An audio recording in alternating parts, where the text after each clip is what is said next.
안녕하세요. 비욘디 가족 여러분. 정형외과 전문의 이대영입니다. 이거 머리가 많이 눌렸네요. 예. 오늘은 여러분들께 제가 좀 오랫동안 진료를 보고 제가 여태껏 강의하면서 제가 느껴왔던 것들을 모아서 한 번의 강의로 좀 정리를 할까 합니다.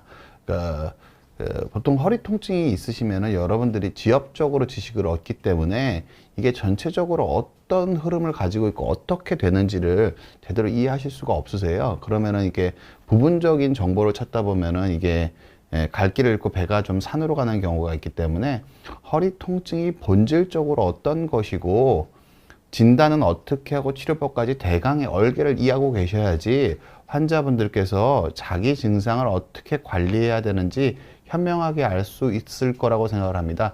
저는 오늘 강의가 여러분들이 통증을 관리하는 데 있어서 어떤 지침서가 될 수 있을 거라는 욕심을 가져보고요. 저는 여러분들이 그렇게 활용하시게 되기를 기대하면서 오늘 강의를 꽤 오랫동안 준비를 했습니다. 제목은 한방정리, 허리 통증의 비밀입니다.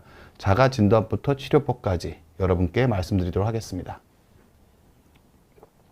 저는 정형외과 전문의 이대영입니다. 허리 통증에서 알아야 하는 단 한 가지는 뭐냐면요.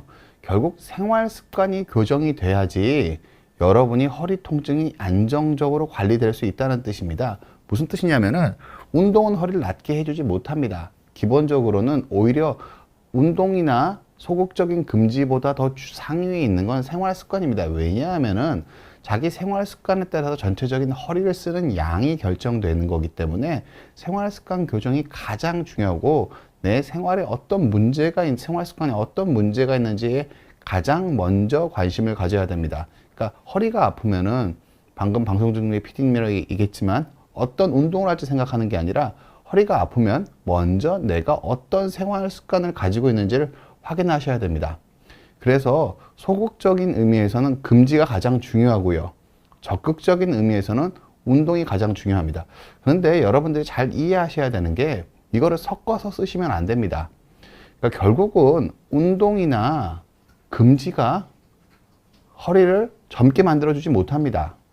결국 우리가 할 수 있는 것, 우리가 노력할 수 있는 것들은 허리를 보호하는 훈련일 뿐입니다. 허리를 보호하는 것일 뿐입니다. 허리가 보호되면은 인간이 가진 자연 치유력으로 아물 수가 있고 일상생활 속에서 허리 보호가 내가 활동을 하면서도 허리 보호가 이루어질 수 있게 하려면 어떻게 해야 될지를 생각을 해야 되는 겁니다. 그래서 근본적으로는 호흡 훈련, 즉 복횡근, 코어의 심부 근육의 호흡 훈련을 통해서 코어의 심부 근육의 근육량을 늘리고 이 늘린 근육량을 가지고 아랫배 쪽에 심부의 코어 근육에 힘을 잘 주면서 일상생활할 수 있는 능력을 키워야 됩니다. 그리고 이게 어느 정도 근육량이 올라가게 되면은 자기가 힘을 줄 수 있다는 걸, 배 속근육에 힘을 줄 수 있다는 걸 인지하게 되는 단계가 옵니다. 그리고 이 인지 단계를 넘어서서 이걸 인지하면서 일상생활을 통해서 허벅다리, 엉덩이 근육 쪽이랑 더 전체적으로 확장된 개념의 코어를 한꺼번에 활용할 수 있는 협응력을 연습하는 것. 이것이 기본적으로 허리 보호를 장기적으로 달성할 수 있는 가장 상위의 개념이라고 보셔도 좋습니다. 무슨 뜻이냐면요. 허리가 아프면 뭘 안 해야 되는 건 맞습니다. 금지가 되게 중요한 건 맞고 가장 손쉬운 방법은 맞습니다. 그런데 금지는 오래 할 수가 없습니다. 수술을 한 직후 많이 아플 때 잠깐 하지만 결국 생활 습관이 원래의 생활 습관으로 돌아가게 되면은 결국 퇴행은 계속 진행하게 되는 겁니다. 그래서 금지는 급성기의 방법이고 내가 결정적으로 내 허리의 기능을 향상시키기 위해서는 허리는 늙지는 않지만 허리는 젊어지지 않지만 나의 기능은 향상이 가능합니다. 그게 무슨 뜻이냐면은 코어가 강화되면은 허리에 떨어지는 힘을 줄일 수가 있기 때문에 활동량을 늘릴 수 있게 되는 겁니다.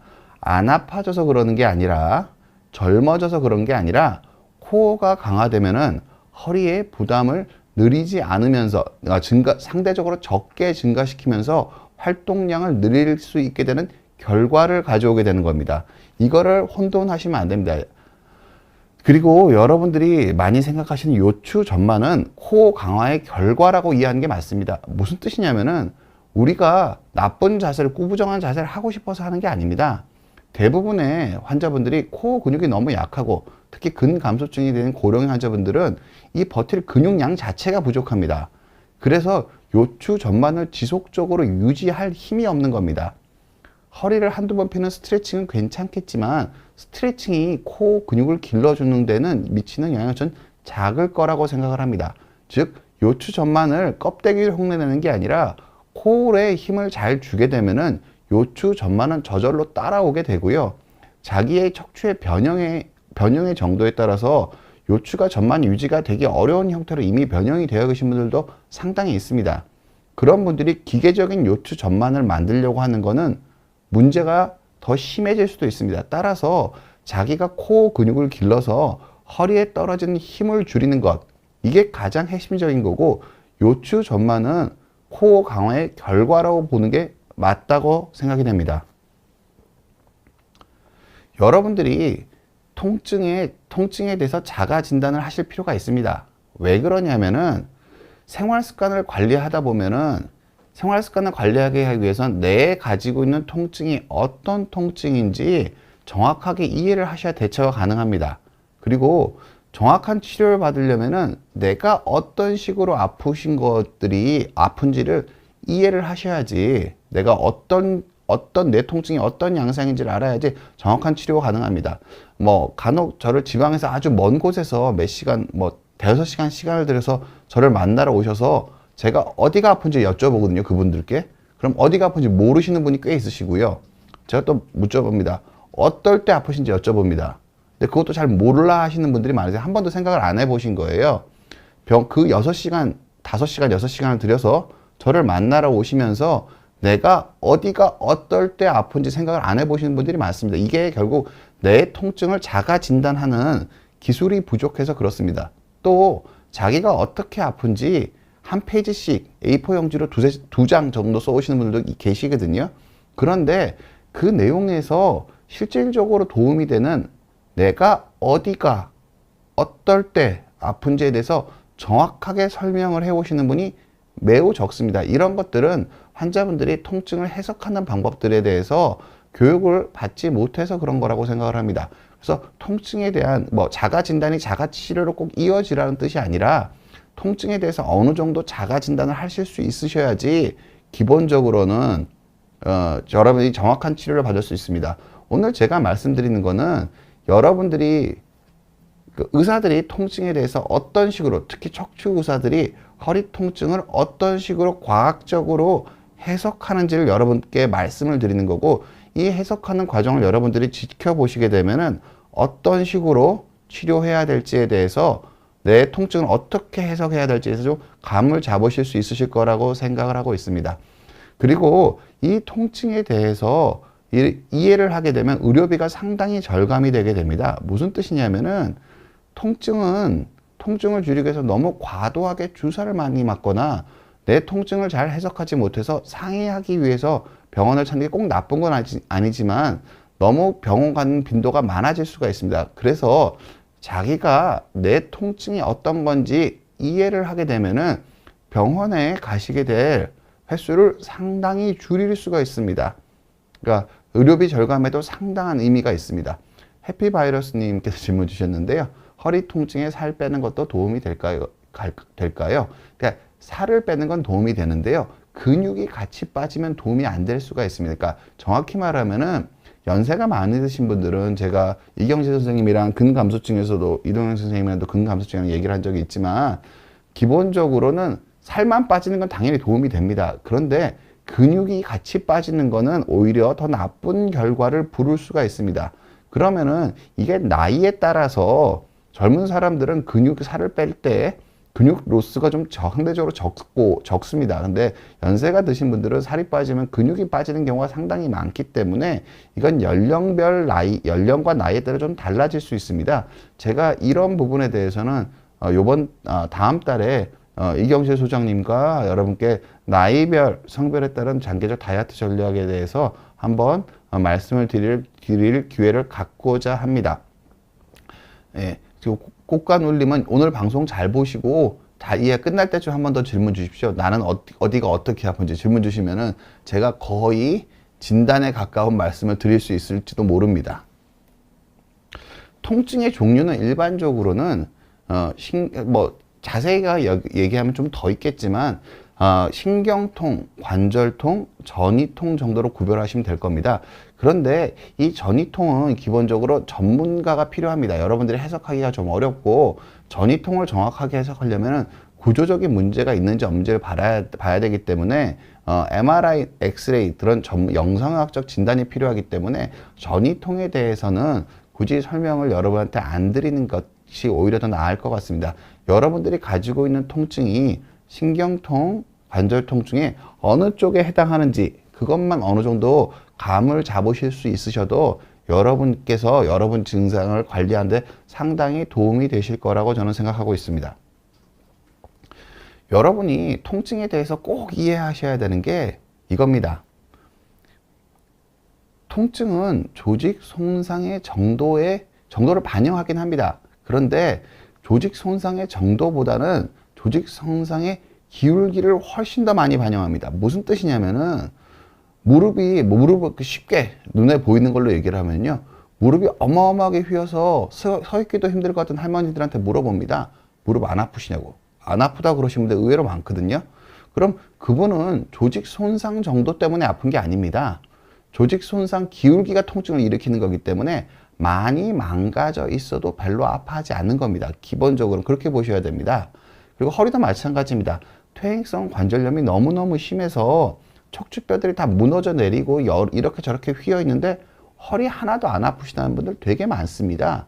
그게 결국 무슨 뜻이냐면은 통증은 조직 손상 정도와 비례하는 게 아닙니다. 오히려 조직 손상의 기울기, 손상이 더 생기려고 할 때 통증이 생기는 경우가 훨씬 더 많습니다. 이게 기울기라는 게 무슨 뜻이냐면요, 간단하게 얘기하면 제가 좀 더 말씀을 드리겠지만, 우리가 피부를 꼬집으면은 처음에 꼬집는 순간에는 많이 아픕니다. 조직 손상이 일어나는 순간이죠. 근데 꼬집는 양을 일정하게 유지하고 있으면 오히려 통증이 줄어드는 느낌이 듭니다. 그럼 이게 조직 손상이 없어지나요? 꼬집고 있는데? 무슨 뜻이냐면은 꼬집는 것도 꼬집는 순간이 아프다가 꼬집는 힘을 일정하게 유지하면 내가 느끼는 통증은 줄어듭니다. 즉, 통증은 조직 손상의 기울기를 반영한다고 보시면 됩니다. 그리고 결국 통증 치료를 우리가 왜 해야 되느냐? 그러니까 아프니까 치료해야 되는 건 당연한 건데요. 의학적으로 보면은 기본적으로 통증이 있는데 그걸 못 느끼게 만들어서 과사용을 하게 만들면은 통증 치료가 제한적인 의미가 있는 겁니다. 그거는 원래 통증 치료의 정당성을 그렇게 중요한 게 아닙니다. 보통 환자분을 만족시키려고 통증 치료를 하는 게 아니거든요. 더 중요한 거는 통증이 있게 되면 2차 피해가 생길 가능성이 있습니다. 무슨 뜻이냐면은 예를 들어서 오른쪽 다리가 너무 아픈데 통증 치료 안 해줘서 자세가 안 좋아져서 넘어진 거나, 겨우겨우 걷고 있으신 분이 다리가 저려서 허리를 못 펴고 걷다가 낙상을 하시거나 넘어지거나, 그리고 허리 통증이 잘 조절이 안 돼서 우울증에 걸리거나 활동량이 줄어들어서 근감소증이 오시거나 우울증이 심해지거나, 통증이 너무 커서 사회적으로 직장 생활을 못해서 경제적인 피해를 입거나, 즉 무슨 뜻이냐면은 통증은 통증에 대한 2차 피해를 막기 위해서 한 거지, 통증 치료를 하는 게 더 크지, 통증 자체는 원칙적으로 인간이 어떻게 보면은 느껴야 하는 내용입니다. 왜냐하면은 인간이 가지고 있는 방어 시스템인 겁니다. 아프면 하지 말아라, 아픈 행동을 피해라 라는 경고이고, 이게 인간이 진화하는 과정에서 살아남기 위한 프로그램이라고 보시면 됩니다. 그래서 통증 자체를 줄이는 것뿐만 아니라 2차 치료에도 2차 피해를 막아야 된다는 생각을 가지셔야 되고요. 통증은 내가 많이 아프면 많이 나쁠 거라고 생각하실 필요가 없습니다. 조직 손상이 새로 생기려고 하고 있다 라고 이해하시는 게 보다 더 정확한 표현입니다. 결국 여러분들한테 꼭 말씀드리고 싶은 게, 안 아파지는 게 낫는 게 아닙니다. 보통 환자분들이 그런 말씀을, 저 허리 치료하니까 허리 주짓수 한 번 맞고 4년 동안 안 아팠다고, 난 4년 동안 나았다고. 나은 게 아닙니다. 4년 동안 주사를 맞고 통증이 한번 줄어든 상태에서 생활 습관이나 밸런스, 뭐 여러 가지 요소가 복합적으로 조직 손상 속도가 느려져서 기본적으로 4년 동안 안 아픈 거지, 주사 한 번 맞아서 4년 동안 안 아파질 일은 없습니다.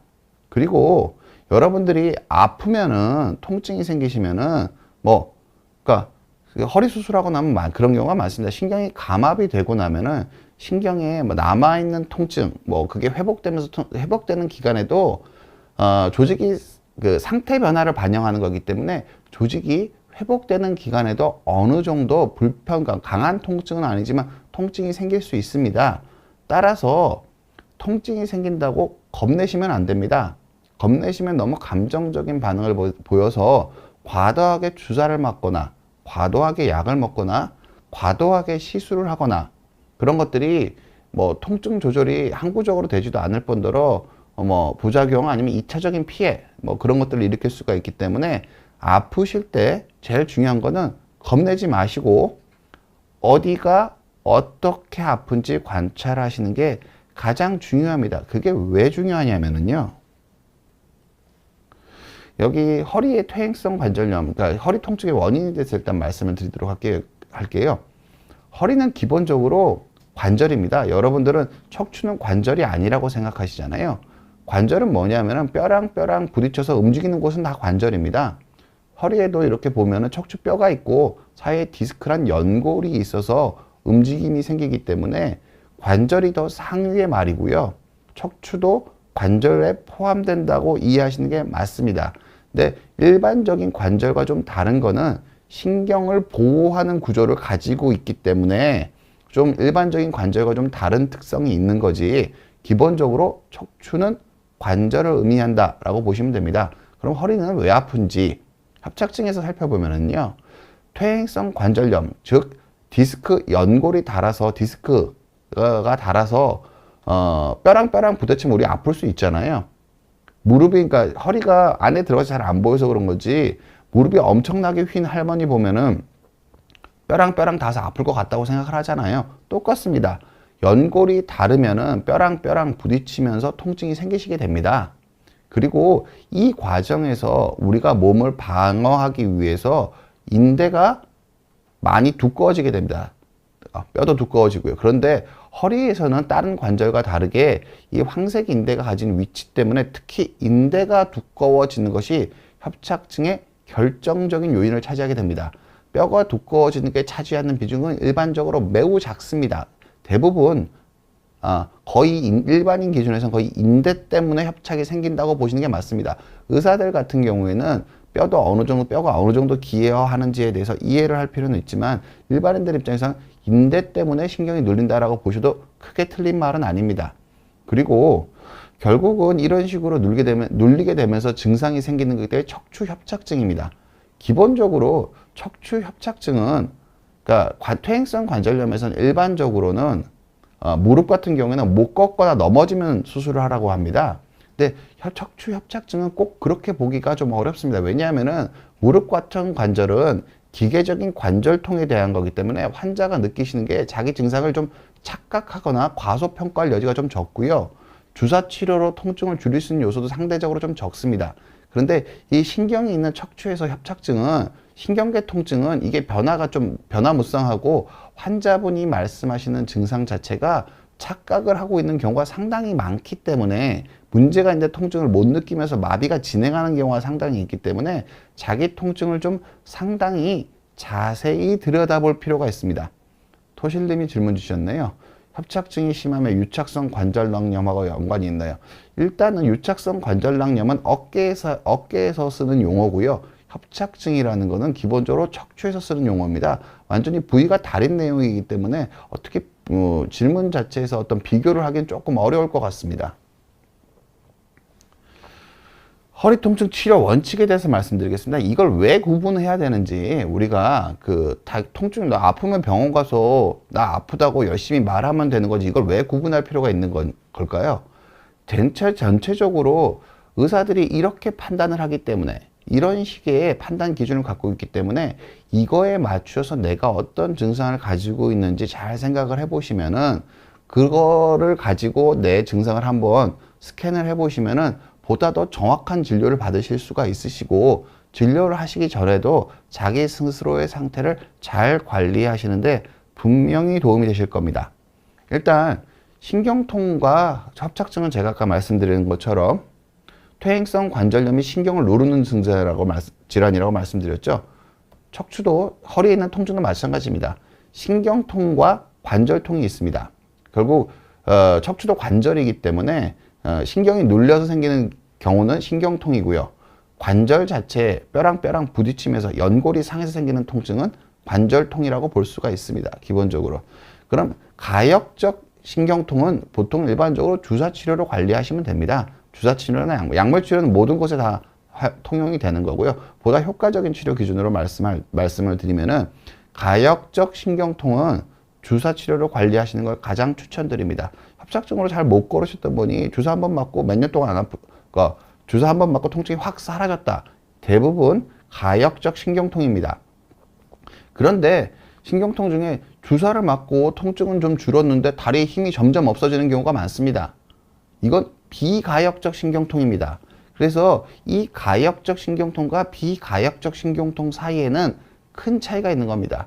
주사를 열심히 맞다가 다리에 힘이 없어서 휠체어 타고 병원 오신 분이 실제로 없지 않습니다. 기본적으로는. 그래서 가역적 신경통은 주사 치료 위주로 치료하고, 비가역적 신경통은 신경의 압력을 줄이는 수술, 감압술로 치료하는 게 원칙입니다.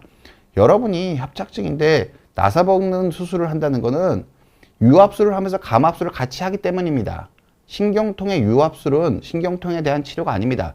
유압술을 하면서 감압술을 같이 하는 거고, 기본적으로 그걸 유압술이라고 설명하는 건 유압술이 더 큰 치료고 더 몸에 부담이 많이 가는 치료이기 때문에 몸에 부담이 덜 가는 감압술을 한다는 걸 굳이 얘기할 필요가 없어서 그런 거지, 기본적으로는 신경통은 유압술로 치료하는 게 아닙니다.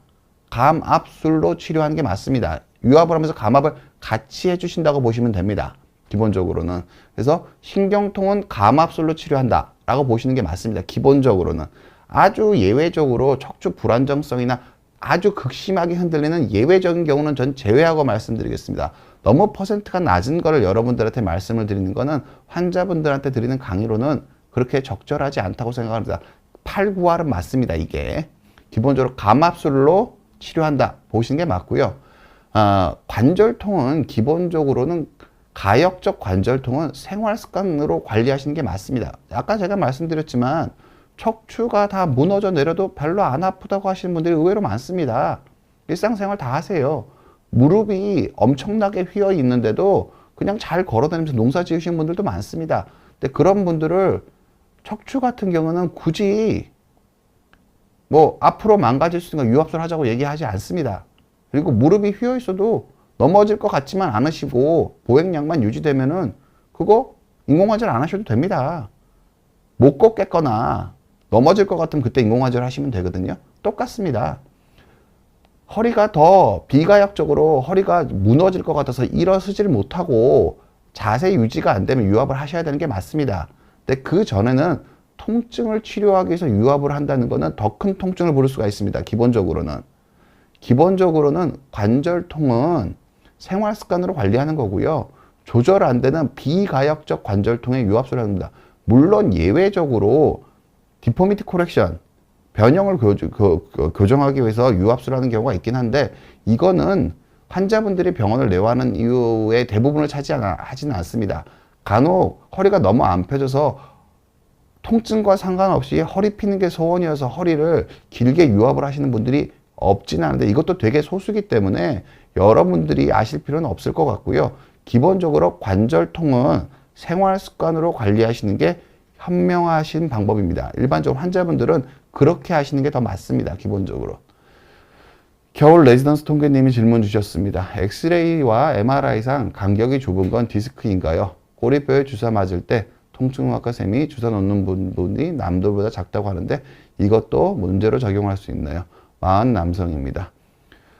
꼬리뼈 주사를 맞을 때 남들보다 작은 건 전혀 관계없고요. 힘을 받는 부분이 아니기 때문에 주사 놓는 과정에서의 어려움을 토로하신 거라고 이해하시는 게 맞고요. 엑스레이상 간격이 좁은 건 디스크인가요? 뼈 사이의 간격이 좁은 걸 거고요. 디스크가 낮아져 있는 상태일 가능성이 크신다고 보시면 됩니다. 로스우님이 질문 주셨습니다. 나이는 69세시고 4번, 5번 디스크와 협착증이 있는데 누웠다 일어나면 한 번은 악소리하고 지를 정도로 아픕니다. 그러고 나면 아프지 않은데 수술해야 될까요? 오늘 강의를 잘 보시고 내 통증이 어디에 있는지를 생각해 보십니다. 환자분 질문 중에 제일 중요한 거는요. 아프다고 수술하는 게 아닙니다. 그러니까 제가 여기 나왔죠. 여기 수술에 대해서 얘기하는 거는 감압술, 유압술이 수술이거든요. 비가역적 변화일 때 수술을 하는 겁니다. 많이 아프다고 수술하는 게 아닙니다. 통증의 크기가 심각함을 반영하지 않습니다. 보통. 아까 말씀드렸지만 통증의 정도는 조직 손상의 기울기를 반영하는 거지 조직 손상의 정도를 반영하는 게 아닙니다. 그래서 아프다고 겁내실 필요 없습니다. 일단 제가 다음으로 넘어가도록 하겠습니다. 신경통은 신경 눌림이 가장 대표적이고요.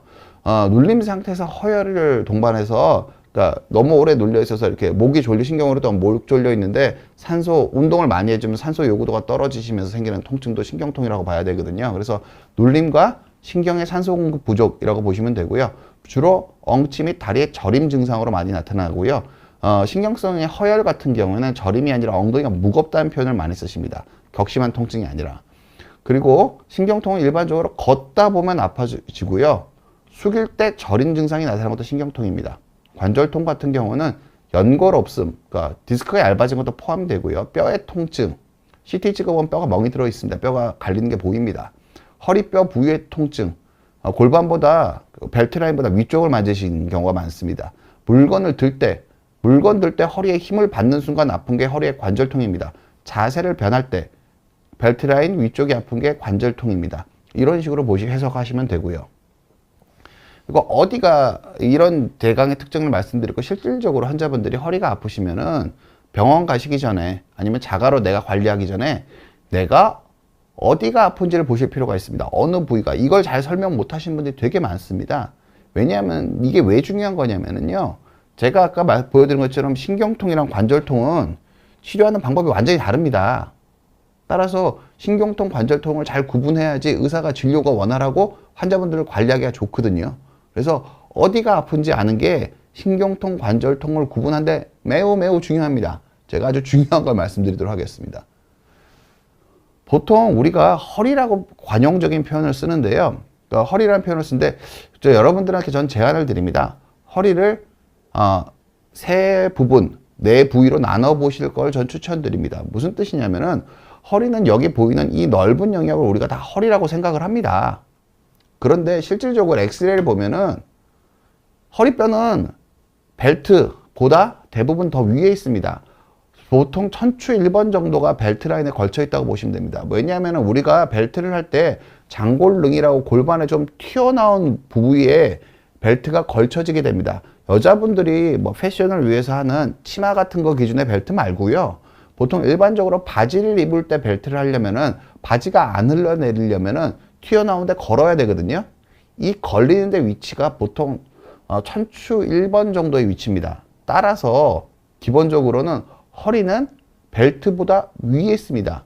백보 양보에도 벨트 선보다 아래에 있는 건 허리일 수가 없습니다. 기본적으로는.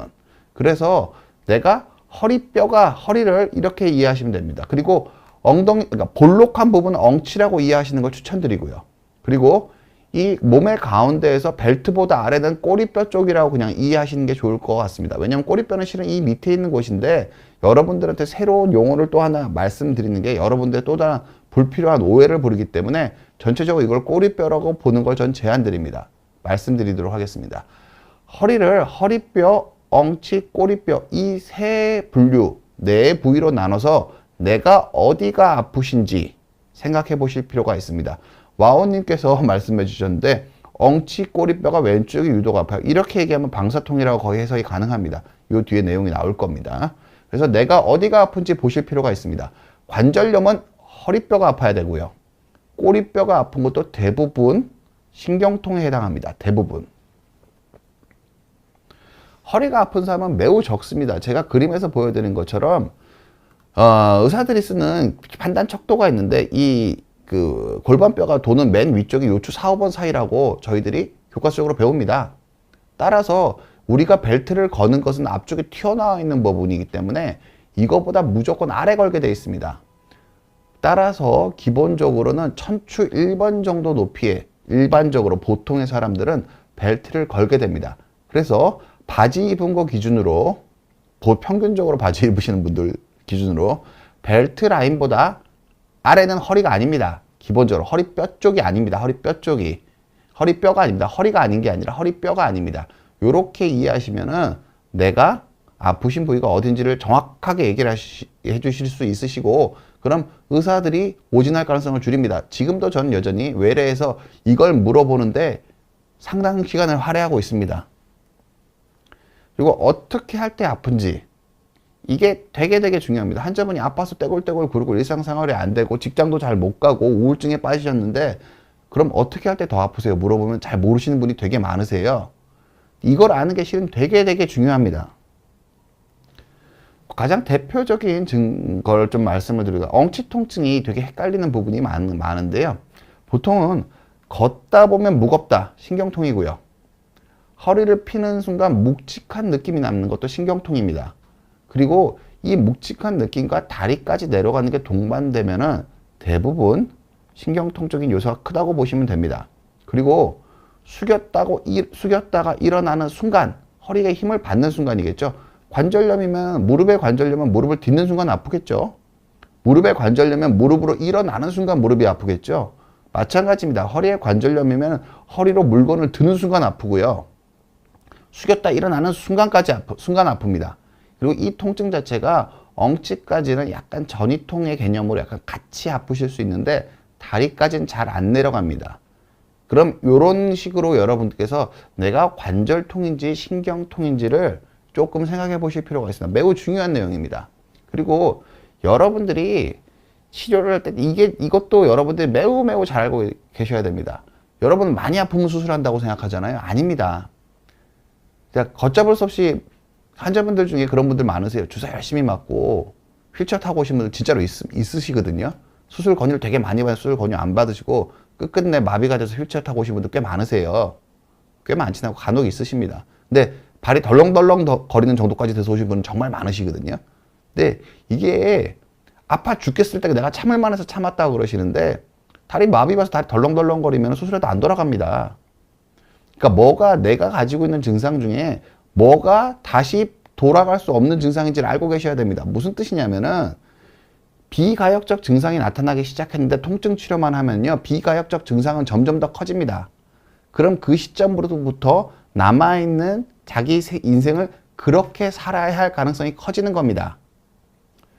일단은 여러분들 시리고 무딘 거, 그러니까 저리고 당기고 아픈 거는 대부분 가역적 증상입니다. 근데 이게 심해지고 오래되면은 시리고 무디거든요. 여름에 뭐 양말을 신고 자고 발등에 감각이 없고 이런 거 다 비가역적 증상입니다. 왜냐면 수술해도 안 돌아옵니다. 한 1, 2년 정도 지나면은 이게 주변에서 신경들이 좀 복구가 되면서 자기가 의식하지 못하게 되는 경우가 많지, 감각이 무딘 것, 시스템이 망가짐을 의미하는 겁니다. 우리가 몸을 보호하려면 외부 자극을 주면은 감각이 있어야 될 거 아니에요. 근데 무뎌요. 시스템이 망가진 겁니다. 통증이 있는 게 아니라. 환자분들은 근데 무딘 거 많이 아프신 분들은 이게 무딘 걸 잘 모르세요.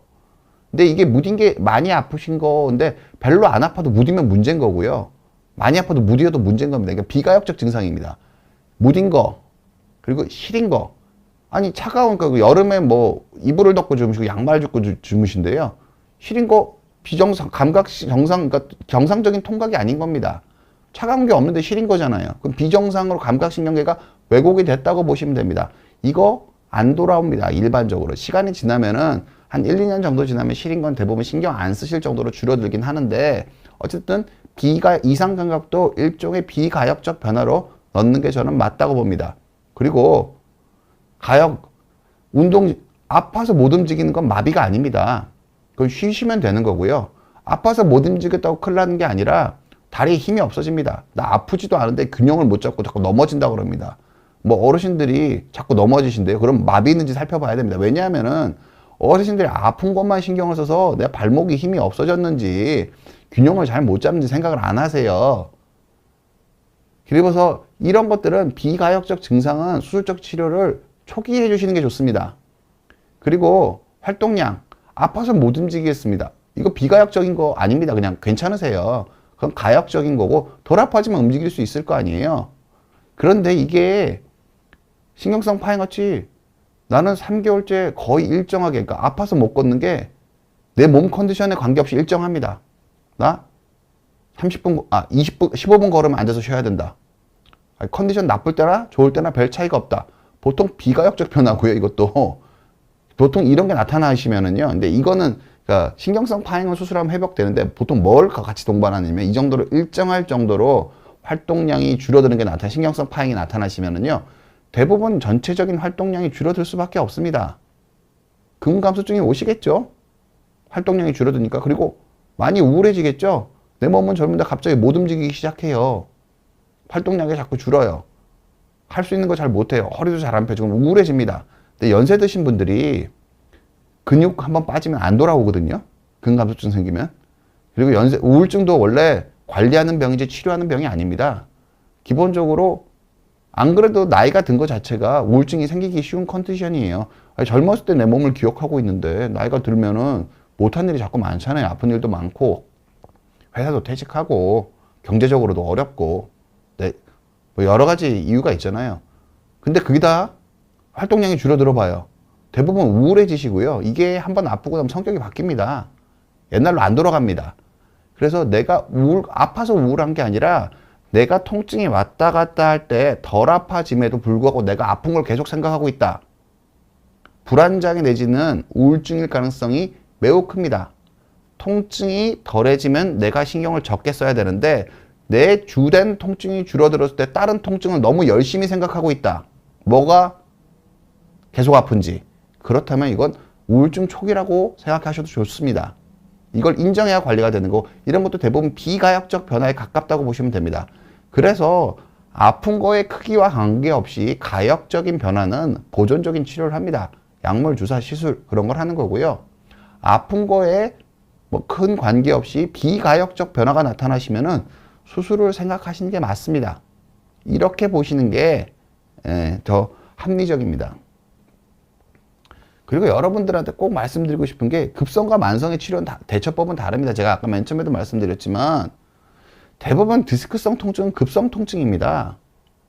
한 달 동안 허리 안 숙이고 한 달 지나면 계속 허리 안 숙여야 되나요? 그런 게 아닙니다. 기본적으로는 디스크성 통증은 급성 통증이고 보통은 작은 자세 변화의 통증이 옵니다. 보통 가장 간단한 얘기가 갑자기 양말 못 신습니다. 양말 신려고 허리를 숙이면 디스크에 압력이 가거든요. 그러면은 너무 아픕니다. 이거 급성 통증이거든요. 기본적으로 이럴 때는 뭔가를 안 하는 게 좋습니다. 양말을 안 신어야죠. 양말을 안 신는 게 아니라 뭐 몸을 틀어서 신건 가족들한테 신게 달라고 하라든 뭐 그런 식으로 하셔야죠. 그리고 휴식과 금지가 첫 번째 내용입니다. 그리고 이렇게 아플 때 여러분들이 하실 수 있는 운동은 호흡 운동입니다. 제가 유튜브에서 여러 번 말씀드렸지만 호흡 운동은 원칙적으로 코어 근육을 강화하기 위한 운동이기 때문에 통증을 하나도 일으키지 않는 범위 내에서 해야 됩니다.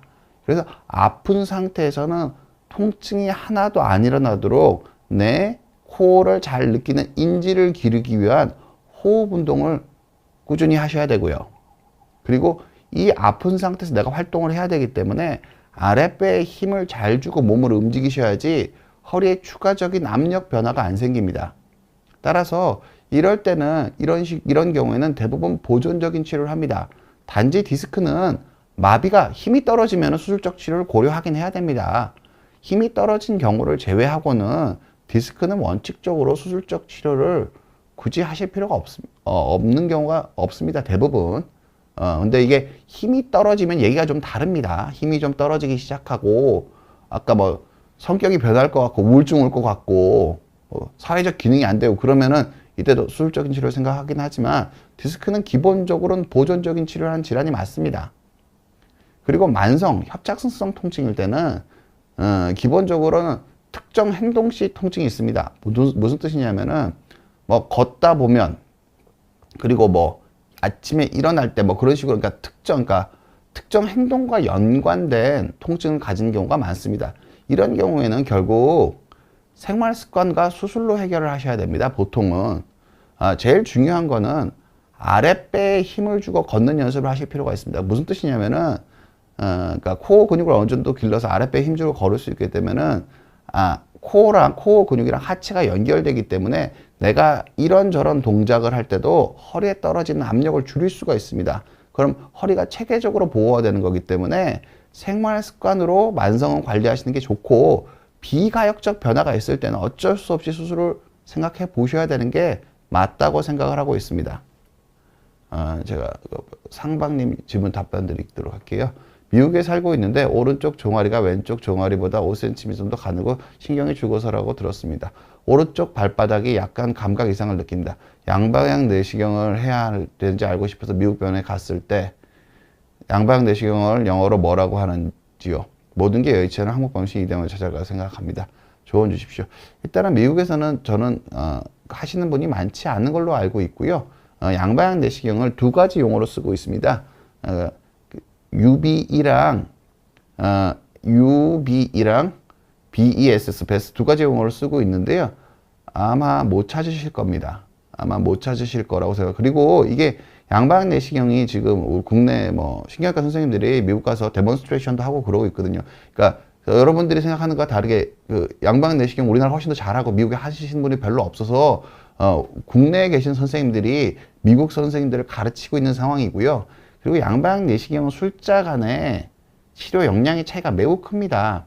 어깨 내시경이나 관절 내시경이 도입이 되고 그게 성숙기에 올라가서 어느 정도 상향 평준화가 되는 데까지 아주 오랜 시간이 걸렸습니다.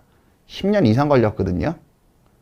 이제 척추는 관절 파트에서 내시경이 도입되는 것보다 속도가 훨씬 느립니다. 왜냐하면은 관절 내시경은 미국에서 배워왔거든요. 너나 나나, 그러니까 많은 대학에 계신 선생님이 미국 가서 배워와서 빠르게 퍼졌습니다.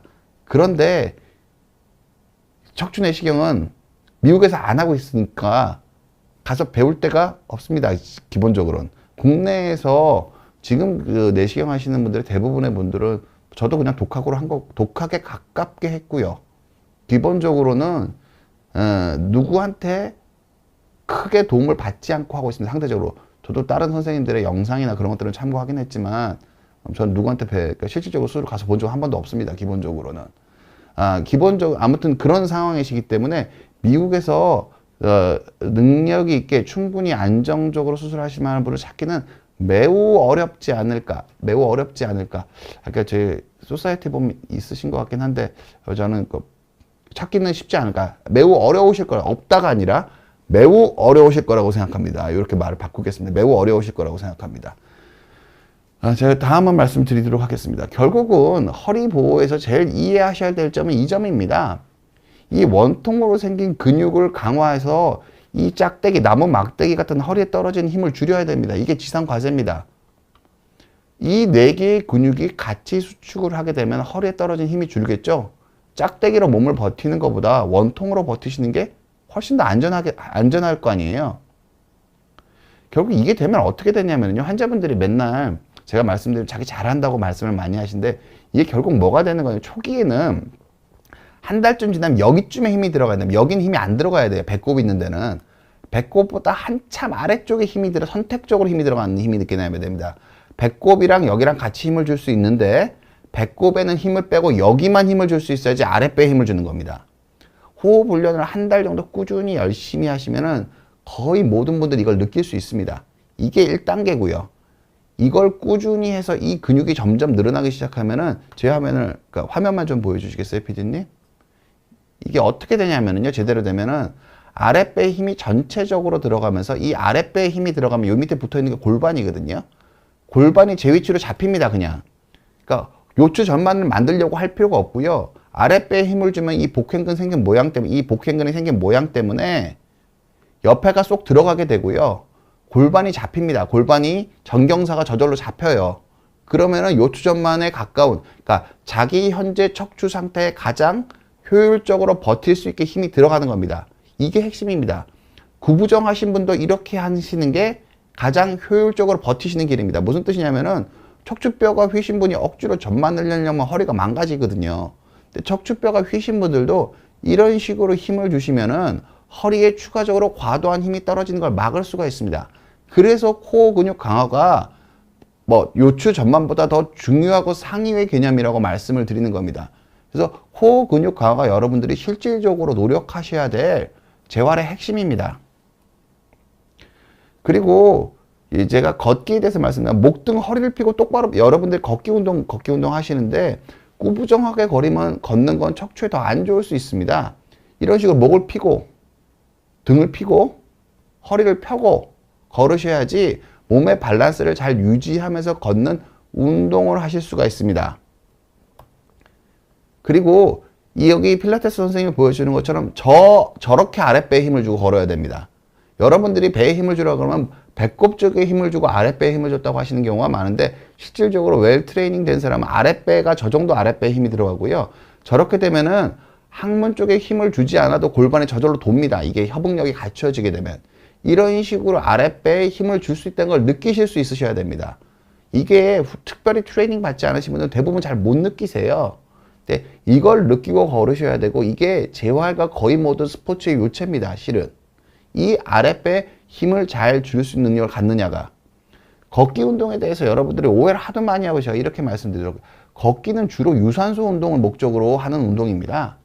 그러니까 근력 운동을 하려고 걷기를 하니까 천천히 오래 걸으시는 거예요. 천천히 오래 나쁜 자세로 걸으시면 허리가 더 빨리 망가집니다.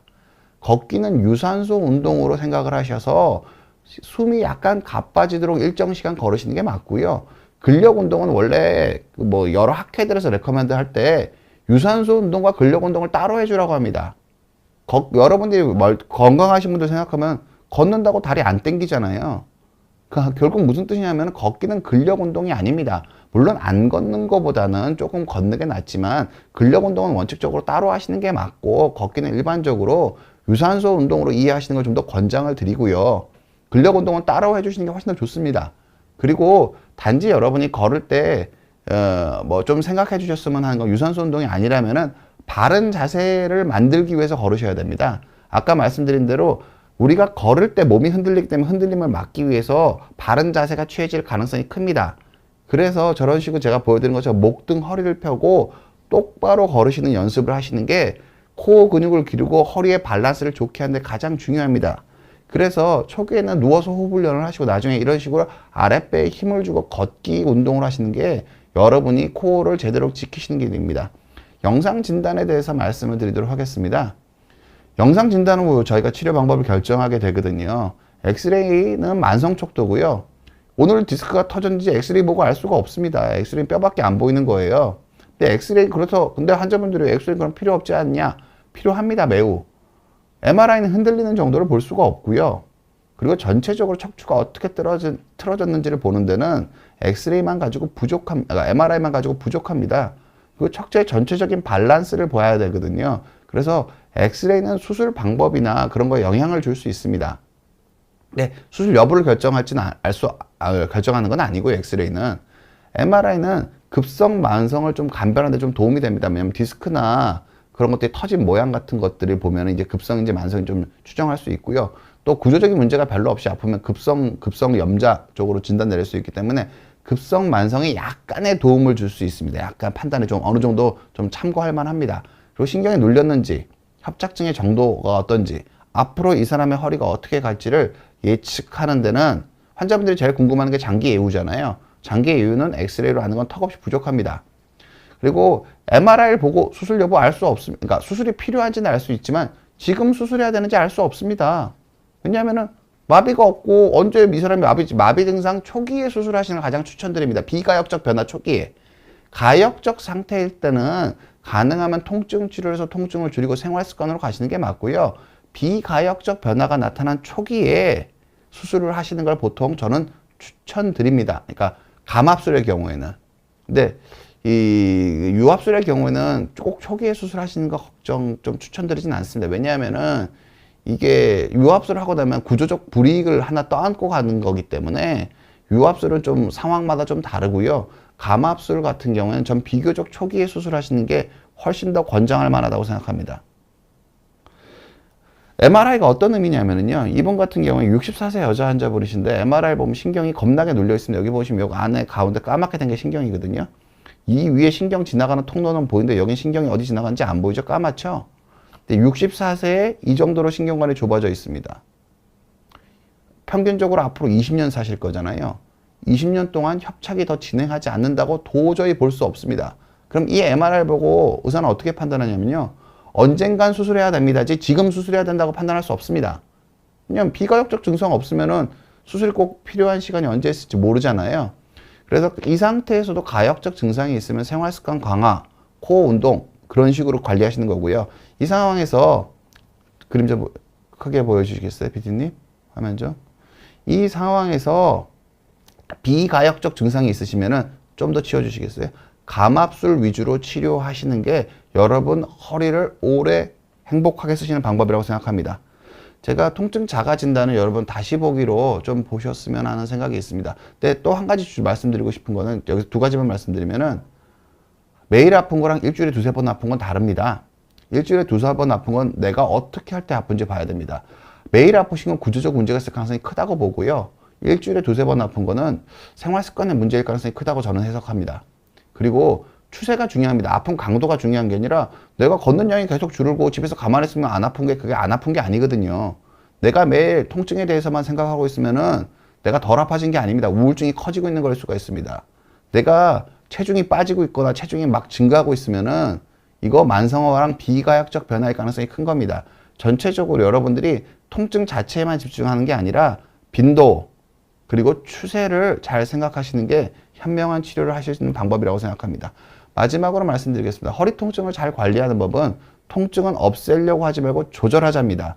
통증은 인간이 자기를 보호하기 위한 시스템입니다. 대부분의 통증은 전조 증상이 있습니다. 불편하다 아파지는 거지 어느 날 갑자기 아파지지 않습니다. 전조 증상일 때를 조절하시는 게 가장 중요합니다. 그리고 통증을 볼 때는 오늘 내가 얼마나 아픈가가 중요한 게 아닙니다. 추세가 가장 중요합니다. 내 활동량이 어떤지, 내가 우울감이 어떤지, 내 다리 힘은 어떤지 이런 것들 전체적인 추세를 보시고 두려우면 이런 것들이 안 보입니다. 그러면 상황을 오판해서 많은 비용을 지불하시고 불필요한 통증 치료에 매달리게 되실 수가 있습니다. 전체적인 추세를 보시는 게 전 가장 중요하다고 생각을 합니다. 마지막으로 제가 말씀드리겠습니다. 제가 오늘 강의는 여태껏 제가 한 40회에 걸쳐서 허리에 대해서 강의를 한 거를 전체적으로 요약한 거라고 보셔도 좋습니다. 그런데 여러분들은 한두 가지 사실만 알고 따라하고 싶으시겠지만 제가 줄여도 이 정도밖에 못 줄인 겁니다. 하지만 결국은 잘 이해하시는 게 여러분들이 좋은 관리를 만들어 드립니다. 비욘디 채널에 보면은 재생 목록에 이대형의 척추 이야기라는 항목이 저 크게 좀 보여주시겠어요? 재생 목록에 보면은 재생 목록 클릭하시고 이대형 척추 이야기 클릭하시면은 제 영상들을 보실 수 있으시고요. 전체적으로 이건 제가 심화해서 다시 설명한 것들이 다 있습니다. 근데 이거 두 번 누르기가 어려우신 노인분들 많으시니까 필요하시면 저희 병원 유튜브 구독하셔서 유튜브 들어오시면은 여기 강의 모음이라고 있습니다. 여기 보시면 제가 한 것들이 시간 순서대로 다 정리가 되어 있으니까 전체적으로 이해하고 관리해야 된다라고 여러분께 당부드리고 싶습니다. 시간이 좀 늦었네요. 행복한 주말 보내시고 여러분 모두 제 강의 잘 들어주셔서 감사합니다.